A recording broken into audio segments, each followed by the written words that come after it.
She called the cops on her new neighbor, but had no idea she just reported the deputy director of the FBI. You ever notice how some people think they own the sidewalk? Not literally, but in their mind. They're the gatekeepers. They see everything, remember everyone, and if you're not part of their mental registry, suddenly you're suspicious. That's Clarice Whitman. She's 52, lives on Poplar Drive in Plano, Texas. And if you ask her, she'll tell you she's the unofficial mayor of the neighborhood. That Saturday afternoon, the sun was heavy, the air thick, and her front porch was her throne. With a pair of binoculars on the little wicker table beside her iced lemonade, yes, binoculars, and a floral sun hat shading her pale forehead, she had nothing better to do but watch. She always watched.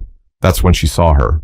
A black woman, mid-40s, lean build, dark green swimsuit, sunglasses on, lying by the pool at the corner house that had just sold 3 weeks ago. A paperback book rested on her stomach. Her hair was pulled back into a tight puff. She looked comfortable, too comfortable. Clarice sat up in her chair.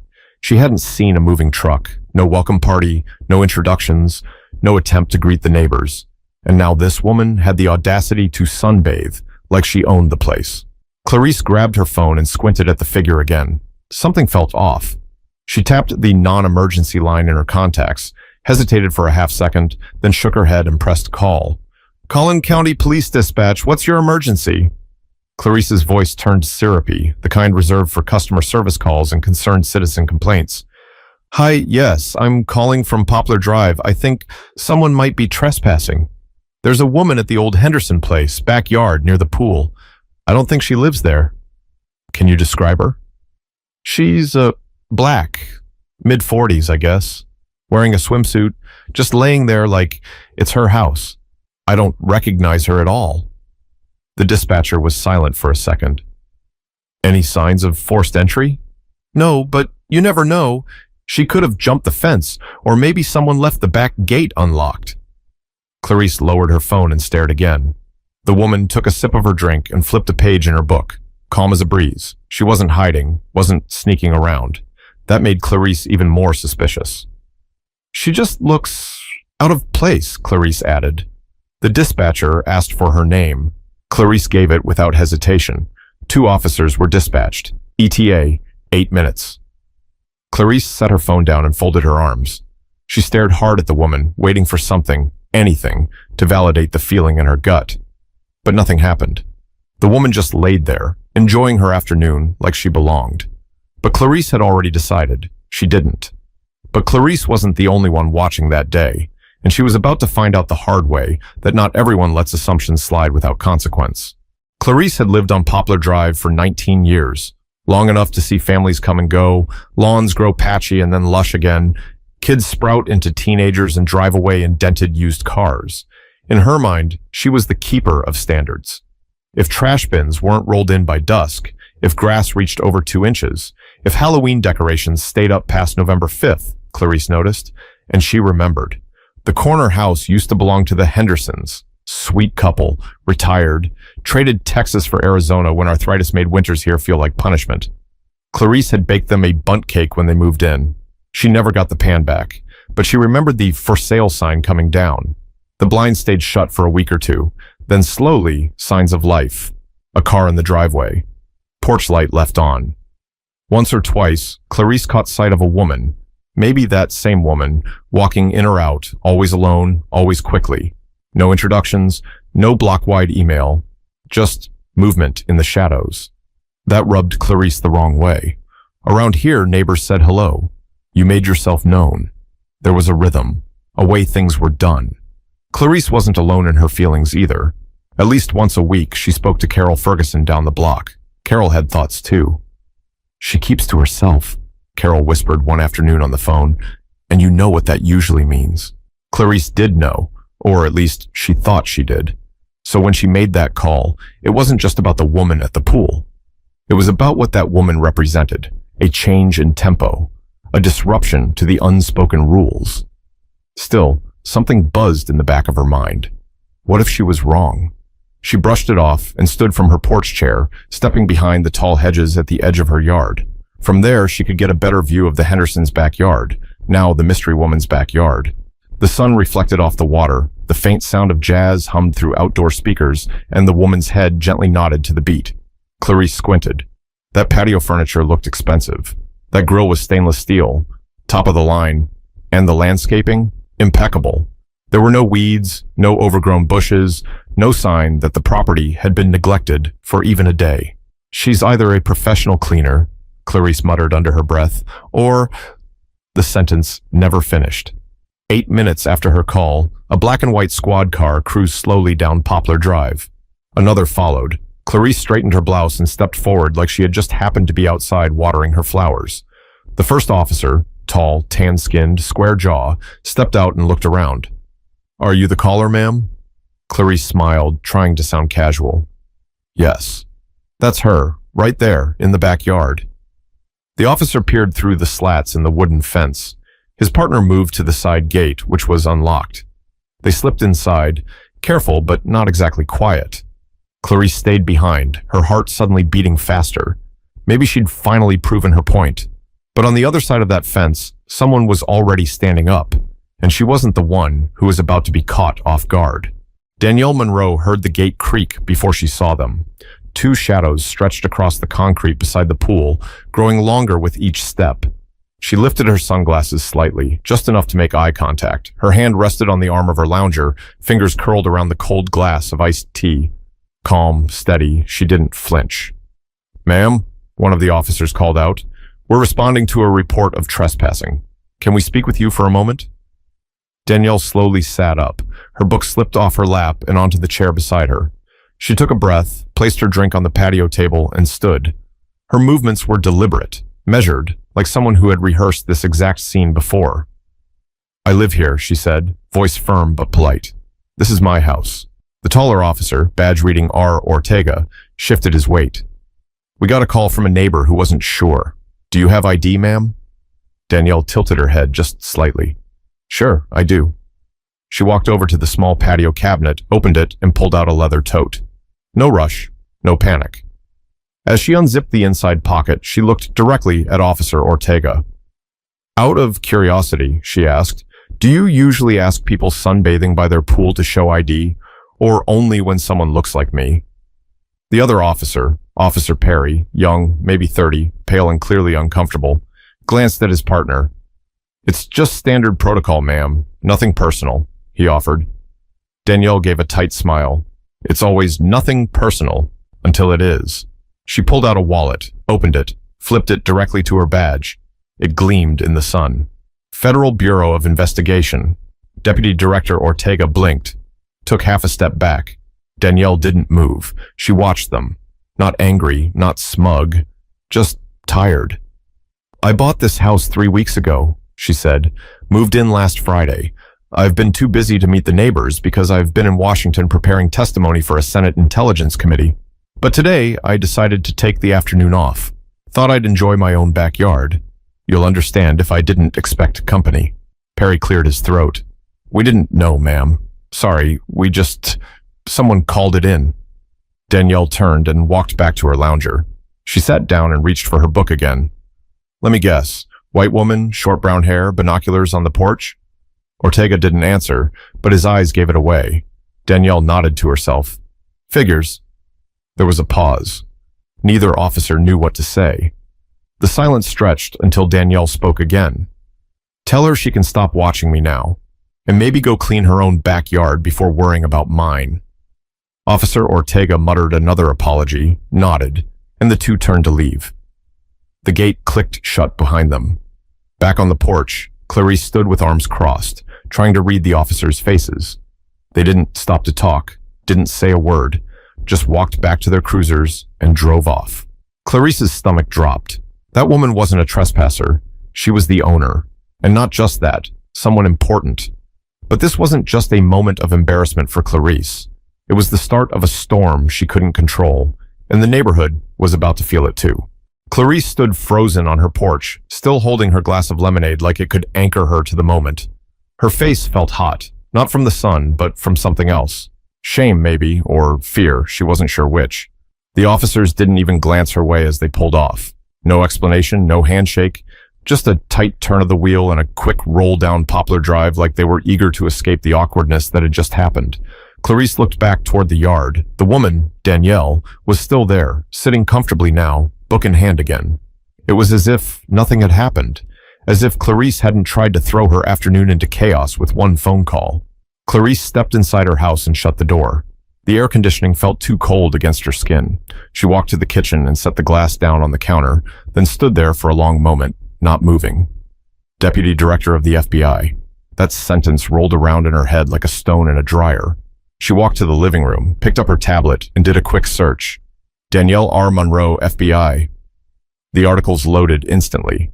Images of Danielle standing next to senators, giving press statements, attending high-security briefings. Appointed just 3 months ago. A career federal agent. Ivy League educated. Commended for undercover work.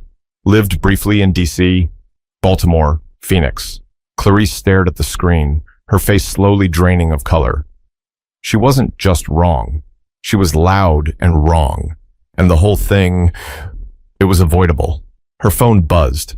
A message from Carol. Heard the cops were on your street. Everything okay? Clarice didn't answer. She opened Facebook and started scrolling.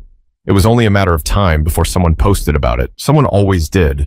And sure enough, there it was. A blurry photo snapped through a fence, 2 cops in a backyard, a woman in a swimsuit holding what looked like a badge. The caption read, "When the new neighbor turns out to be a boss." The comments were worse. "Y'all really called the cops on the FBI? LOL. This is why folks mind their business." Poplar Drive about to end up on the news. Clarice put the tablet down. Everything felt off now. Her heartbeat was slower but heavier, like her chest had been stuffed with cotton. Her house, once her sanctuary, suddenly felt smaller. The doorbell rang. Clarice flinched. Her feet stayed planted for a few seconds longer than necessary before she forced herself to walk to the door. She looked through the peephole. Danielle Monroe stood on the other side. No sunglasses now, just her face, calm, composed, unreadable. Clarice opened the door halfway. Danielle didn't wait. "Good afternoon," she said. "I figured we should talk face to face." Clarice opened her mouth, but no words came out. Danielle continued. "You called the cops on me. I know you did. I get it. You saw someone you didn't recognize, made an assumption, and thought you were doing something responsible." Clarice swallowed hard. I didn't know that I lived here," Danielle said, one eyebrow raised. "Or that someone like me could live here." Clarice's face flushed again. She tried to find the right words, but they wouldn't come. Danielle held her gaze. "I didn't come over here to yell at you," she said. "I've had enough of that in my life. I just wanted you to see me, really see me. Because next time, it might not be someone with a badge and a title. It might be a teenager, or a delivery guy, or someone just trying to breathe for 5 minutes without being treated like they're breaking into their own life." Clarice looked down. "I'm sorry," she whispered. Danielle didn't say, "It's okay." She didn't offer forgiveness. She just nodded once. "I'll be back at work next week. Until then, I'd like to enjoy my home, without binoculars on me." She turned and walked away. But this wasn't over. Not by a long shot. Because when someone shakes the rules of a place like Poplar Drive, people either learn from it or double down. And Clarice was about to find out which way the wind was blowing. Sunday morning hit different. Clarice woke up with a headache, the kind that comes from thinking too much and sleeping too little. She dragged herself into the kitchen, brewed coffee, and avoided the living room window like it was toxic.